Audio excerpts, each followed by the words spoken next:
আমি টন্ডে ভাইদের সাথে 4 vs 4 খেলতেছি, ও মেসেজ কল দিতেছে, ভাই দেরি হয়ে যাইতেছে, কই তুমি আয়সা বসায় রাখছো হ্যান ত্যান। আমি লাইক ভাই আইরা কোনো কথার মধ্যে পড়লো ভাই। আমি আল্লাহ এই জায়গায় ডেজার্ট ইউজ না করে আমি কি ইউজ করতে গেছিলাম, ইউএমপি ইউজ করতে গেছিলাম। তো যাই হোক অনেক প্যারা ট্যারা হ্যাসেল ম্যাসেলের পরে টন্ডে ভাইদের সাথে 4 vs 4টা শেষ কইরা দেন আমি ফাইনালি এখানে আসছি ওর সাথে ভার্সেসটা করতে। এন্ড দেখা যায় গাইজ ওর সাথে ভার্সেসে আমাদের রেজাল্টটা কি হয়। ভাই কিন্তু ট্রাই করতেছে অনেকক্ষণ ধরে একটা ওয়ান ট্যাপ মারার, আর আমিও গাইজ মানে রাইট পিক বাদে দিতেছি না, বিকজ রাইট পিক ছাড়া ভাই ওদের লগে কোনো কাহিনী করা যাবে না। ওরা যথেষ্ট ধৈর্য নিয়ে খেলে। ও আহ Shit, bro.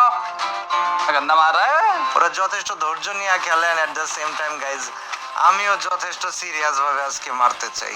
অন্যদিন 1 vs 1 করতে গেলে আমি ধৈর্য হারা হয়ে যাই এবং রাইট পিক থেকে লেফট পিকে চলে যাই, মানে লাইক আমার ধৈর্য হারা হওয়ার প্রবলেমটা বেশি কাজ করে। বাট আজকে ভাই আমি ঠিক করছি যা কিছু হয়ে যাক না কেন ধৈর্য হারা আজকে আমি কোনোভাবেই হব না। সো গাইজ ভাই এটা আমি আটকায় ছিলাম ওই জায়গায় মারছে, এটা কোনো কথার মধ্যে পড়ে? যা ভাই এটা এটা একটা বাজে মার ছিল। যাই হোক